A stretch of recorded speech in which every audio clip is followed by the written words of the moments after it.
അല്ലാഹുവിന്റെ ഹബീബായ നബി തങ്ങൾ ഒരു വാഗ്ദാനം നൽകുന്നുണ്ട്. പരിശുദ്ധമായ ഖുർആനിലെ സൂറത്തുൽ ഇഖ്ലാസ് 3 തവണ ഓതുന്നവർ, പരിശുദ്ധമായ ഖുർആനിലെ മുഅവ്വിദതൈനി അഥവാ ഖുൽ അഊദു ബിറബ്ബിൽ ഫലഖ്, ഖുൽ അഊദു ബിറബ്ബിൻ നാസ് രാത്രി കിടന്നുറങ്ങുന്ന സമയത്ത് ഒന്ന് കയ്യിലേക്ക് ഊതി ശരീരമാസകലം തടവുന്ന ഒരാൾക്ക് ഇതുപോലെയുള്ള മാരകമായ ഒരസുഖവും ഉണ്ടാവൂല എന്ന് പരിശുദ്ധ റസൂലുള്ളാഹ്.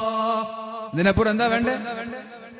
രാത്രി കിടന്നുറങ്ങുന്ന സമയത്ത് സൂറത്തുൽ ഇഖ്ലാസ് 3 തവണ പാരായണം ചെയ്യണം. ഖുൽ ഹുവല്ലാഹു അഹദ് അല്ലാഹുസ് സമദ് ലം യലിദ് വലം യൂലദ് വലം യകുൽ ലഹു കുഫുവൻ അഹദ് 3 തവണ. ഖുൽ അഊദു ബിറബ്ബിൽ ഫലഖ് 1 തവണ. ഖുൽ അഊദു ബിറബ്ബിൻ നാസ് 1 തവണ.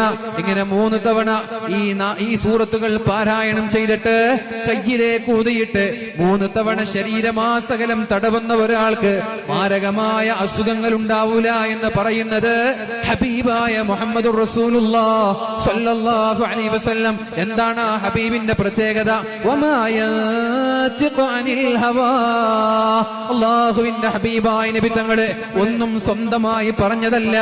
ഇൻ ഹുവ ഇല്ലാ വഹ്യു യൂഹാ. അല്ലാഹു പറയാൻ പറഞ്ഞതല്ലാതെ, അല്ലാഹു പറയാൻ ഏൽപ്പിച്ചതല്ലാതെ അല്ലാഹുവിന്റെ റസൂൽ സ്വന്തമായിട്ടൊന്നുപോലും സംസാരിച്ചിട്ടില്ല. ആ വഹയിന്റെ നാവ് കൊണ്ട് അല്ലാഹുവിന്റെ ഹബീബ് പറയുമ്പോ പരിശുദ്ധമായ ഖുർആൻ മുറുകെ പിടിക്കുന്ന ഒരാൾക്ക് എവിടെയാ പരാജയം ഉണ്ടാവുന്നത്?